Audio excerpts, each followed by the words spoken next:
안녕하십니까. 현대투자연구소 송지호입니다. 이번 시간은 필라델피아 반도체 지수와 삼성전자와의 상관관계에 대해서 공부해 보도록 하겠고요. 외국인 매매 동향도 점검해 보도록 하겠습니다. 그리고 오늘 키움증권에서 삼성 SDI 보고서가 나왔는데요. 또 함께 살펴보도록 하겠습니다.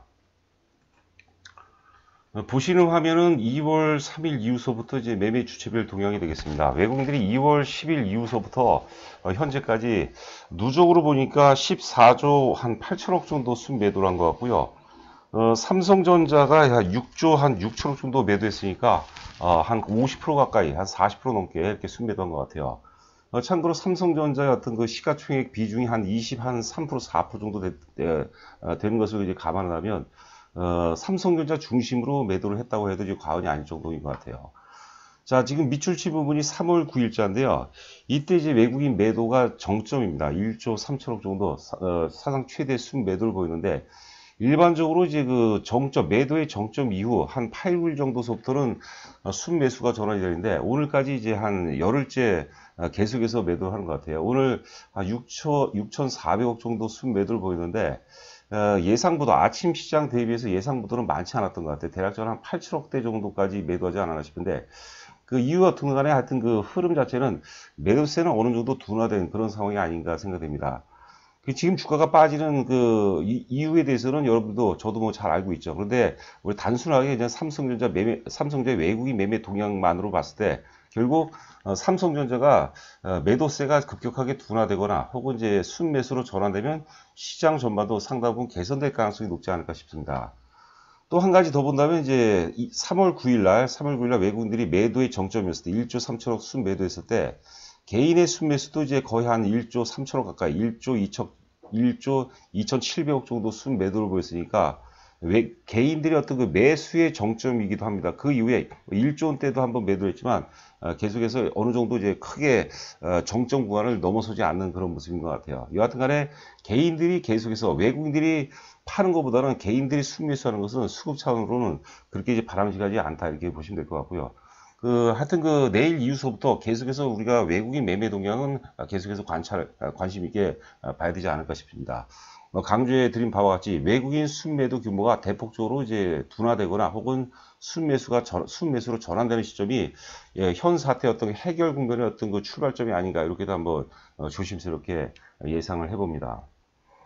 예, 보시는 화면은 이제 그 삼성전자의 주봉입니다. 주봉. 지금 이제 보통주 기준으로 62,000원대 고점 이후에 지금 4만원대 초반까지 빠졌는데요.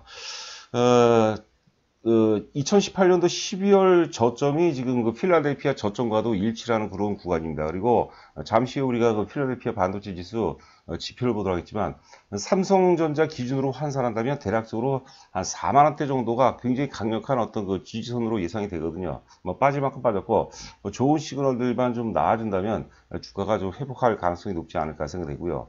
주가가 많이 하락한 상태에서 그 바닥에서 대량 거래가 이제 터지고 있죠. 우리가 지난주 금요일 날 방송에서도 그 외국인들이 삼성전자를 사는 이유에 대해서 말씀드렸는데 삼성전자가 나빠서가 아니라 한국 비중을 축소하고 외국인들은 이제 눈물을 머금고 삼성전자를 팔고 있다. 그런 한국경제신문 기사를 목요일자 원래 그 신문인데 제가 금요일 날 이제 방송해 드렸는데요.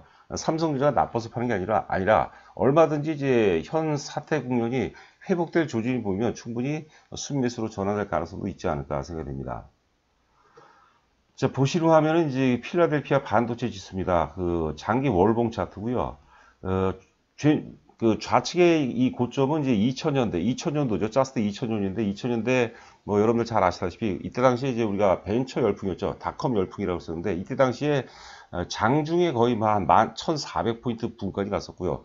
종가 기준으로 본다면 대략적으로 한 1200포인트 고점을 찍고 이제 주가가 또 급락하고 요번에 이제 2016년도 이후서부터 4차 산업혁명의 어떤 흐름과 함께 고점을 이제 1200포인트 혹은 이제 1400포인트를 이제 돌파했죠. 그래서 대략적으로 한 1200포인트는 4차 산업혁명의 출발이고 1200포인트 아래는 1200포인트 같은 경우는 이제 그 3차 산업의 어떤 그 정점이라고 봐야 되겠죠. 그래서 이제 4차 산업의 출발점 혹은 이제 3차 산업의 정점 대략적으로 한 1200포인트 정도는 굉장히 나름대로 어떤 그 강력한 지지선 역할을 할 가능성이 높지 않을까 생각되고요. 그 아래 보시면 이제 이동평선이 있는데요. 이동평선이 이제 60개월 이동평선입니다. 60개월 이동평선이면은 우리가 이제 그 5년 사이클이 되겠죠. 5년 사이클이면 이제 우리가 키친 사이클이라고 하거든요. 혹은 이제 그 재고 자산 사이클이라고 하는데 제가 그 10년 주기 사이클, 설비 투자 사이클, 혹은 이제 주글러 파동, 혹은 이제 주글러 사이클이라고 했는데 10년 사이클에 대해서는 이제 유튜브 방송에서도 많이 소개를 해드렸고요. 5년 주기 키친 사이클에 대해서는 이게 제가 많이 얘기하지는 않은 것 같은데 이 반도체 업종 같은 경우는 이제 5년 주기 사이클하고 굉장히 그 관계도가 굉장히 밀접도가 굉장히 높습니다. 지금은 조금 이제 퇴색되는 분위기긴 하지만 예전에는 이제 주로 반도체 사이클을 5년 사이클, 4.5년에서 5년 사이클로 많이 얘기했거든요. 그래서 필라델피아 반도체 지수가 만약에 추가적으로 하락한다 하더라도 60개월이죠. 60개월 이동평선은 60개월 이동평선을 깰 가능성은 좀 희박하지 않을까. 혹은 이제 60개월 이동평선이 나름대로 강력한 지지선 역할을 할 가능성이 높지 않을까 생각됩니다. 자, 다시 한번 강조해드리면 하여튼 그 필라델피아 반도체 지수 기준으로 1200포인트를 출발로 4차 산업혁명, 1200포인트 같은 경우는 1200포인트 그 위는 4차 산업혁명이었던 구간이고 1200포인트 아래는 만약에 1200포인트를 깨진다면 다시 이제 3차 산업으로 이제 돌아간다고 봐야 될까요? 뭐 그런 식으로 한번 제가 해석을 해봅니다. 우리가 뭐 삼성전자가 살아남이 결국 시장이 살아난다고 보고 삼성전자 같은 경우는 필라델피아 반도체 지수하고 이제 굉장히 밀접한 관계가 있죠. 보통 미국의 필라델피아 반도체 지수는 이제 미국의 어떤 그 반도체 제조라든가 혹은 이제 반도체 제조 혹은 뭐라 할까요? 그 설계 뭐 이런 관련 유통 이런 관련 회사 16개를 모은 어떤 인덱스라고 보시면 될 것 같아요. 여러분들 그 잘 아는 인텔이라든가 마이크로 테크놀로지 그리고 텍사스 인스트루먼트, 램버스 이런 회사를 포함해서 총 16개의 어떤 인덱스를 이제 구한 값이기 때문에 특히 이제 우리나라에는 굉장히 밀접하다고 했죠. 우리 그 뭐 시가총액 상당부를 차지하는 게 이제 삼성전자를 비롯해서 IT 섹터이기 때문에 굉장히 의미 있는 지수라고 봐야 되겠고요. 저도 이제 아침에 출근해서 보면 항상 필라델피아 반도체 지수를 항상 먼저 보게 됩니다. 여하튼 간에 지지선 때 이제 근접했기 때문에 지지선을 사수해 주느냐 못 해주느냐. 1차적으로는 이제 1200포인트 그리고 2차 지지선은 60개월 이동평균선 한 1100포인트 정도 지지 여부를 우리가 좀 확인하면서 매매하면 조금이라도 도움이 되지 않을까 생각됩니다. 그 보시는 그림은 제가 일부러 종목명은 뺐어요. 그 주가가 이제 바닥을 찍고 올라가다 이제 대량 거래가 터지죠. 대량 거래가 터지고 장대 지금 파란색 음봉으로 표시되어 있는데 빨간 선으로 해석이 될 것 같고요. 그리고 빨간색 그 봉 차트는 또 우리가 파란색 봉 차트로 해석하시면 될 것 같아요. 여하튼간에 주가가 바닥을 치고 올라가다가 호재가 나와요. 최고의 호재가 나오고 그 다음에 또 사상 최대 거래가 터지면 일반적으로 방향이 좀 꺾이는 경우가 좀 많거든요. 이게 이제 무슨 차트냐면 삼성 SDI를 제가 이제 거꾸로 뒤집어 놓고 본 거죠. 다음 페이지 보시면 이제 제대로 놓고 본 겁니다. 이 차트를 이제 우리가 인버스 혹은 이제 그 뭐라고 해야 되나 하여튼 인버스 차트라고 거꾸로 뒤집어서 보는 차트거든요. 그러니까 우리가 극점과 극점은 이제 그똑같다고 이제 보는 거죠. 삼성 SDI가 이제 35만원 고점 찍고 이제 급락세를 보였어요. 20만원이 살짝 깨지기도 했는데, 여하튼간에, 지난주 목요일이 되겠죠. 목요일 날이 사실 그 삼성 SDI가 최악의 상황이었어요.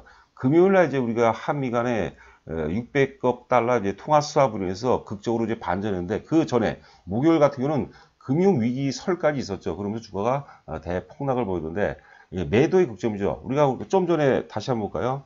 이거는 이제 그 매수의 극점, 그 세일링 클라이마스라고 보통 얘기하고, 그 다음에 이제 그 지금 보시는 그림은 매도의 극점, 바잉 클라이마스입니다. 죄송합니다.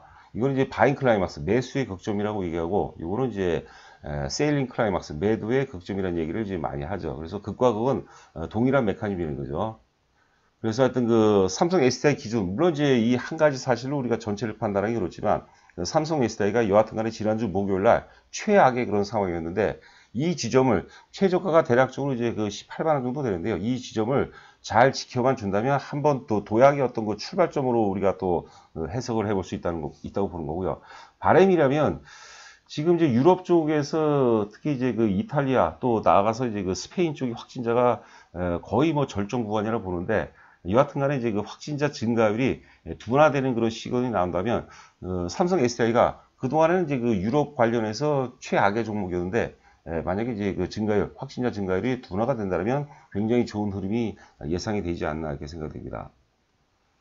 자, 이거는 제가 이제 그 지표 분석을 통해서 자주 이제 언급해드리는 그런 그 종목이죠. 뭐 코덱스, 코스닥 150, 선물 인버스인데 그 작년 8월 달이죠. 8월 6일 고점이죠. 고점이 이제 그 미중간 무역 전쟁 최악의 그런 구간인데 그 고점을 뭐 하여튼 그 지난주 목요일에 돌파를 했으나 오늘도 뭐 전반적으로 이제 강세를 보였지만 그 고점의 어떤 저항 여부를 잘 지켜봐야 될 것 같아요. 인버스기 때문에 사실 그 감정이 많이 개입이 됩니다. 그래서 목요일 같은 경우는 역시 그 바잉 클라이마스가 어느 정도 나왔다고 보는 거죠. 장대 양봉에다가 그다음에 그 대량 거래가 터졌죠. 그래서 그 고점, 최고점으로 따지면 이제 1,905원이 되겠는데요. 대략적으로 한 1,500원 정도 돌파 여부를 우리가 좀 살펴볼 필요가 있지 않나 생각됩니다. 특히 지난주 목요일 같은 경우는 금요일 날 이제 그 한미 간 이제 통화 수합이 개최이 됐기 때문에 상당히 의미 있는 가격대라고 보는 거고요. 한미 간 어떤 그 통화 수합을 통해서 이제는 금융 위기 가능성은 이제 많이 희석이 되지 않았나 이런 식으로 우리가 좀 해석해 볼 필요가 있다는 것이죠. 자, 그다음에 삼성 SDI 오늘자입니다. 키움증권 3월 23일자 그 보고서 한번 살펴보도록 하겠습니다.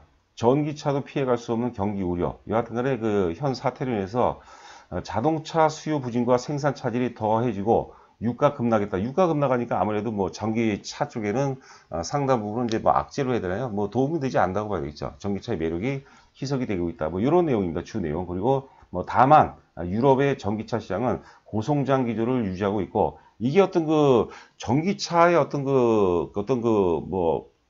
결정적인 문제가 있어서 구조적인 문제라고 하면은 사실 우리가 매수의 관점으로 접근하기가 좀 난해하고 힘들 텐데 그게 아니라 어떤 그 이번 유행적인 현 사태 이런 거로 인해서 이런 거기 때문에 이런 것들이 제거가 된다면 뭐 다시 또 그 좋은 기회가 올 수 있다고 봐야 되겠죠. 자, 영업이익 기준으로 보면은요. 그 작년에 영업이익이 삼성 SDI 영업이익이 4,622억에서 지금 이제 오늘 나온 이제 키움증권 보고서 보니까 7,300억 정도 나왔는데 원래는 한 9,000억 가까이 예상이 돼야 되겠죠. 그런데 뭐 현재 사태로 인해서 영업이익이 좀 축소가 되지만 여하튼간에 4,600억에서 7,300억 정도라면 영업이익 증가율이 뭐 대단하죠. 주가는 이럴 때 가장 강렬하게 움직인다고 봐야 될 것 같아요. 여하튼간에 전에 그 유튜브 방송에서도 강조를 해드렸는데 만약에 이제 이번 현 사태가 특히 이제 유럽 사태가 어느 정도 진정세를 보인다면 삼성 SDI가 굉장히 좀 주가가 강렬하게 반응할 가능성이 높지 않을까 생각됩니다. 예전에 우리가 처음에 삼성 SDI를 뭐 추천이라고 할까요? 소개를 해드릴 때 그때가 이제 대략 한 26만 원 정도 전후가 가격대였는데요. 자, 그것도 이제 이미 그 과거가 되어버렸습니다. 그때 제가 이제 그 유튜브 방송에도 올린 기억이 있어요. 삼성 SDI가 삼성전자보다 더 단기간 내에 빠르게 오르는 뭐 세 가지 이유, 그런 논리로 말씀드렸는데, 그것도 이미 이제 과거가 되어버렸네요. 자, 그리고 그 키움증권 보고서 연장선상에서요, 자동차 전지는 신규 프로젝트가 더해지는 2분기서부터, 그러니까 이 키움증권 보고서 같은 경우는 뭐 1분기에는 좀 힘들 수 있더라 하더라도 2분기서부터는 이제 그 매출이 증가세로 이제 전환되고 하반기면은 이제 뭐 7월달 이후가 되겠죠. 흑자 기조가 정착될 전망이다. 특히 이제 그 삼성 SDI 중대형 2차 전지는 한 10년 가까이 계속 적자했어요. 적자했다가 이제 올해부터가 이제 본격적으로 실적 턴 어라운드되는 그런 구간이라고 봐야 되겠죠. 자, 그리고 이제 1월에도 사실 그 전기차 시장이 판매가 뭐 굉장히 대단했는데 2월에도 독일이라든가 프랑스 전기차 시장이 독일 같은 경우 이제 144% 전년 동월 대비입니다. 그리고 프랑스 같은 경우는 219%가 급증하는 거죠. 이거는 전에 보고서 보니까 충격적인 어떤 그 개수라고 이제 보는 거죠. 그런데 이제 3월 같은 경우는 뭐 현세 탈을 위해서 아무래도 상당 부분이 뭐 거의 뭐 공장이 지금 안 돌아가는 그런 상태이기 때문에 뭐 데미지가 당연히 있을 수밖에 없는 그런 상황이 아닌가 생각됩니다. 자, 하여튼 그 힘든 장세입니다. 힘든 장세고, 하여튼 그 제 방송이 사실 주식이라는 게 우리가 뭐 흔히들 뭐 먹방, 뭐 이런 뭐 여행, 이런 유튜브 방송이라면 사실 그 피해가 가는 일이 별로 없을 텐데, 주식은 이게 양날의 칼인 것 같아요. 저도 이번 기회를 통해서 많이 좀 뭐 반성도 하고 또 이제 피드백을 통해서 거듭나려고 노력하는 중입니다. 여하튼간에 주식은 굉장히 위험한 거예요. 만만한 게 아니에요. 여하튼간에 여러분들 고생 많으셨고 저는 또 내일 여러분들 찾아뵙도록 하겠습니다. 감사합니다.